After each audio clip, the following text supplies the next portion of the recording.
નહીં. શા માટે મીડિયાને તમે ધક્કો મારો? હું મીડિયાને એટલે ધક્કો મારું છું કે મારી કોઈ પણ પ્રોડક્ટ ખરાબ નથી. મહાનગરપાલિકા સામે પણ સવાલો ઉઠાવીશ કે એક તરફ આગળની બાજુ સીલ કરવામાં આવી છે, કેમેરામેન કહીશ કે દ્રશ્યો દેખાડે કે સીલ કરવામાં આવી છે, પરંતુ આના દરવાજા ખુલ્લા છે, એટલે ક્યાંક મહાનગરપાલિકાની મહેરબાનીથી જ આ ડેરી ચાલતી હોય તેવા દ્રશ્યોના. તમે માઇક નીચે રાખો, હું વાત કરું છું, બરાબર? માઇક નીચે રાખો, માઇક નીચે. કેમ મારો છો ધક્કા? આમ રાખો બેન ધક્કા શું કરવા? મીડિયાને હાથ લગાવો.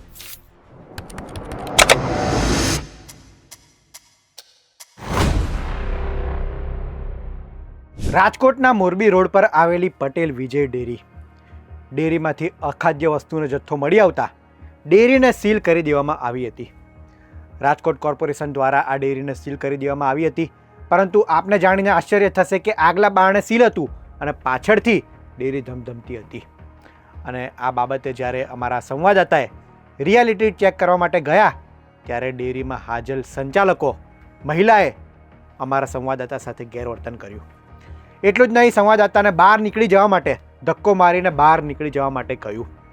એક તો તમે અખાદ્ય વસ્તુ વેચો છો, 10,000નો દંડ થાય છે, પ્રશાસનની નોટિસ આવે છે, સીલ વાગેલું છે, પાછલા બારણે ડેરી ચલાવો છો અને પાછા રિયાલિટી ચેક કરવા આવેલા કર્મચારી સાથે ગેરવર્તન કરો છો.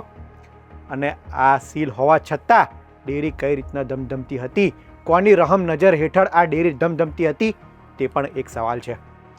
રાજકોટ કોર્પોરેશન દ્વારા અખાદ્ય ખોરાકને લઈને રેડ પાડવામાં આવી હતી અને 4 અલગ અલગ એકમને સીલ કરી દેવામાં આવ્યા છે અને આ એકમોને 10,000 રૂપિયાનો દંડ કરવામાં આવ્યો છે.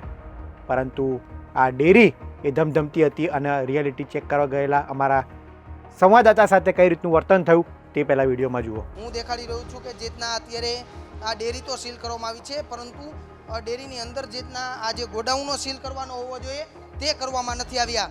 તે મોટા સવાલો છે તે ઉઠી રહ્યા છે. અહીંયા આ જે વસ્તુઓ છે તે પ્રોડક્ટ રાખવામાં આવી છે, તે દ્રશ્યોમાં જોઈ શકો છો. શા માટે સીલ કરવામાં આવી છે, કઈ કઈ વસ્તુઓ છે તે આ દ્રશ્યો કેમ કેમ કેમ નહીં. શા માટે મીડિયાને તમે ધક્કો મારો? હું મીડિયાને એટલે ધક્કો મારું છું કે મારી કોઈ પણ પ્રોડક્ટ ખરાબ નથી અને સરે ખરાબ કીધી પણ નથી. પ્લીઝ મહેરબાની. શા માટે સીલ? અત્યારે સીલનું કારણ તમે પહેલા પૂછો, પછી મને આ શું કામે તમે તમે પહેલા શૂટિંગ મારું ડિલીટ મારો. બેન તમે શા માટે મીડિયાને આવી રીતે? જો વાતો રહ્યો. જે દ્રશ્યો દેખાડવા માંગીશ, આ લોકો જે આક્ષેપ કરી રહ્યા છે ને, હવે હું આના તટસ્થ દ્રશ્યો દેખાડવા માંગીશ.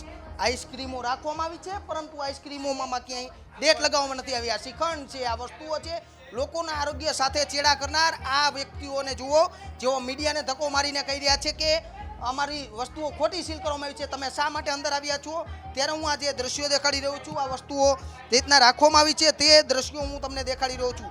આ શ્રીખંડ છે, કોઈ એક્સપાયરી ડેટ નથી, કોઈ વસ્તુઓ નથી. મહાનગરપાલિકાના કમિશનર શું કરી રહ્યા છે, મેયર શું કરી રહ્યા છે? મેયર કહી રહ્યા છે કે માત્ર સીલ નહીં, પરંતુ આમને શું સજા થશે તે જોવાની રહેશે, કારણ કે કોર્ટનો નિર્ણય તે કઈ રીતના કરવામાં આવશે. આ તમામ વસ્તુઓ શા માટે તેઓએ નિર્ણય નથી લઈ રહ્યા? આ જે રીતના મીડિયા સામે આક્ષેપ કરી રહ્યા છે કે આ ખોટી રીતે, પરંતુ આ સમગ્ર બાબતને લઈને આ વસ્તુઓ રાખવામાં આવી છે, તેને લઈને તેઓ હજુ આ દ્રશ્યો છે કે જે વસ્તુઓ છે તે રાખવામાં આવી છે, ફ્રોઝન વસ્તુઓ જુદી રાખવામાં નથી આવી. અને હવે હું જે રીતના મહાનગરપાલિકા સામે પણ સવાલો ઉઠાવીશ કે એક તરફ આગળની બાજુ સીલ કરવામાં આવી છે, કેમેરામેન કહીશ કે દ્રશ્યો દેખાડે કે સીલ કરવામાં આવી છે, પરંતુ આના દરવાજા ખુલ્લા છે, એટલે ક્યાંક મહાનગરપાલિકાની મહેરબાનીથી જ આ ડેરી ચાલતી હોય તેવા દ્રશ્યોના ઘાટ સર્જાયા છે.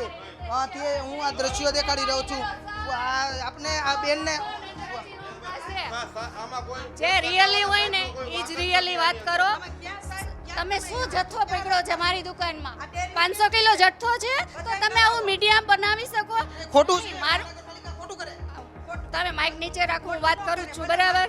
માઇક નીચે રાખો, માઇક નીચે. કેમ મારો છો ધક્કા? આમ રાખો બેન ધક્કા શું કરવા? મીડિયાને હાથ લગાવો. પણ મને આ સેટિંગ નથી આવતું. મીડિયાને ધક્કા ન મારો. મેં તમને શું કીધું? મીડિયાને ધક્કા હું તમને આપીશ. રાજકોટ કોર્પોરેશન માત્ર દંડ આપીને સંતોષ માને છે કે આ ડેરી વિરુદ્ધ શું કાર્યવાહી કરે છે તે જોવું રહ્યું. કારણ કે દંડ આપીને અધિકારીઓ તો જતા રહે છે, પરંતુ પાછલા બારણે ડેરી ધમધમતી હોવી એ પણ કેટલી યોગ્ય છે.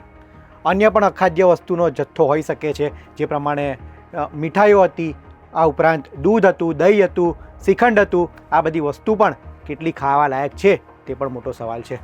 આગામી સમયમાં રાજકોટ પ્રશાસનની કાર્યવાહી કઈ રીતની રહે છે તે જોવું રહ્યું. તમારું આ મામલે શું માનવું છે તે અમને કોમેન્ટમાં જરૂર જણાવશો અને આવા જ વિડીયો માટે વીટી પંચાયત જોતા રહો. ધન્યવાદ.